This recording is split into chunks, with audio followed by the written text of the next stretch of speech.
Oke teman-teman, buat kalian yang lagi siap-siap buat uji kompetensi keahlian fiber optik, kalian datang ke tempat yang pas banget. Di sini kita akan bedah semua persyaratan ujian yang kelihatannya rumit, jadi sebuah misi yang jelas dan bisa ditaklukkan. Langsung aja kita mulai ya. Jadi, dalam beberapa menit ke depan, kita akan lewatin 5 tahap penting. Pertama, kita pahami dulu misinya apa. Terus, kita siapkan peralatannya, dan yang paling penting, keselamatannya. Ketiga, kita dalami skill utamanya, yaitu splicing. Keempat, kita uji hasil kerja kita. Dan terakhir, kita pastikan semua syarat terpenuhi biar lulus. Anggap aja ini peta jalan kalian menuju sukses. Oke, kita mulai dari tugas utamanya. Di ujian ini, kalian akan berperan sebagai seorang junior teknisi. Misinya kedengaran simpel sih, tapi butuh ketelitian tinggi, yaitu membangun sebuah link fiber optik yang menghubungkan dua lokasi. Nah, ini dia gambaran misinya. Tugas kalian adalah menarik kabel dari ruang server di gedung A, lalu menyambungnya dengan kabel outdoor pakai teknik fusion splice, dan diakhiri di kantor klien yang ada di gedung B. Ini adalah tugas inti yang bakal dinilai. Eits, sebelum kita terlalu teknis, penting banget buat paham konteksnya. Sambungan antar gedung ini bukan sistem yang berdiri sendiri loh. Ini tuh bagian krusial dari sebuah jaringan yang jauh lebih besar. Kalau kalian paham ini, kalian bakal punya sudut pandang seorang profesional sejati. Coba deh kita lihat alur lengkapnya biar kebayang. Semuanya itu berawal dari Central Office atau CO. Sinyal dikirim lewat kabel feeder ke ODC atau Optical Distribution Cabinet. Nah, dari ODC ini, sinyal disebar lagi lewat kabel distribusi ke ODP atau Optical Distribution Point. Ini loh kotak-kotak yang sering kita lihat di tiang-tiang itu. Baru dari ODP, kabel drop ditarik ke rumah pelanggan. Jadi tugas kalian di ujian ini sebetulnya adalah mensimulasikan bagian penting dari infrastruktur raksasa ini. Sekarang, kita masuk ke persiapan. Seorang teknisi profesional itu nggak dinilai dari hasil akhirnya aja, tapi juga dari cara mereka memulai pekerjaan. Artinya apa? Artinya, siapin alat yang tepat dan selalu utamakan keselamatan kerja. Ini dia senjata kalian. Tentu ada stripper. Tapi dua alat yang paling krusial di sini adalah high precision cleaver buat bikin potongan yang sempurna, dan tentu saja fusion splicer. Ini jantung dari semua operasinya. Jangan lupa juga alkohol dan tisu ya, buat mastiin setiap ujung fiber bersih kinclong sebelum disambung.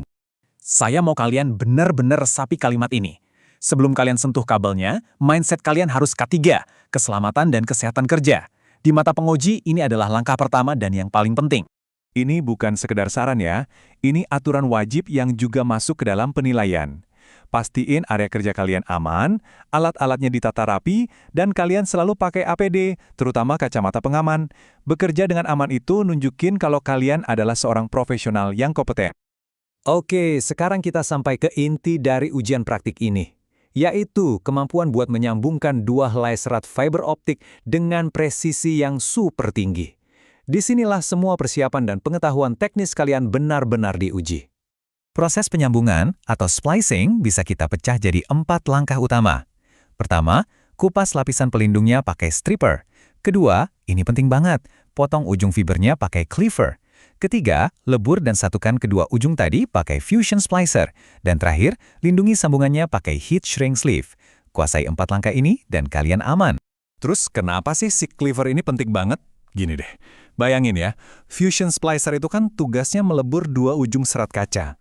Kalau potongannya miring sedikit aja, nggak benar-benar tegak lurus 90 derajat, pas dilebur pasti ada celah udara. Nah, celah super kecil inilah yang jadi biang kerok sinyal jadi lemah atau redamannya tinggi.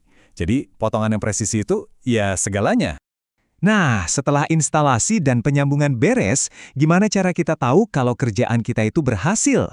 Disinilah tahap verifikasi berperan. Kita akan ukur kualitas sambungan secara objektif pakai alat khusus. Ini momen penentuannya. Ada satu poin krusial di sini.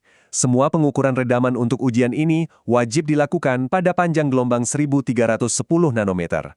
Jadi, pastikan light source dan power meter kalian diatur ke angka ini. Ini standar yang diminta di soal. Prosesnya kira-kira begini. Di gedung A, kita pasang light source buat nembakin sinyal cahaya. Terus di gedung B, kita ukur seberapa kuat sinyal yang sampai pakai optical power meter atau OPM.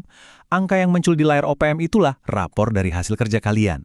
Terus apa yang kita cari di layar power meter? Jawabannya simpel. Zona hijau. Menurut catatan di dokumen ujian, ini adalah rentang nilai daya antara -18,5 dBm sampai -13 dBm. Kalau hasil pengukuran kalian ada di dalam rentang ini, itu artinya sambungan kalian bagus banget, redamannya rendah, dan instalasi kalian sukses. Jadi, bedanya jelas banget kan? Dapat hasil di zona hijau artinya sinyal kalian kuat, kerjaan beres.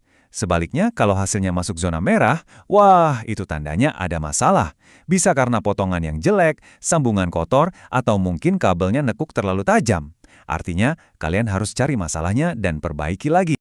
Oke, kita sampai di bagian akhir. Mari kita rangkum semuanya. Lulus ujian ini bukan cuma soal satu skill, tapi soal menunjukkan kompetensi secara menyeluruh.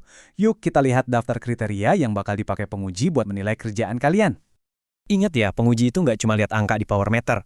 Mereka juga bakal nanya, kabelnya dipasang dengan rapi nggak? Konektornya udah bener masangnya? Prosedur K3-nya diikutin terus nggak selama kerja? Dan yang terakhir, laporannya lengkap dan jelas? Inilah yang membedakan seorang amatir dari teknisi profesional.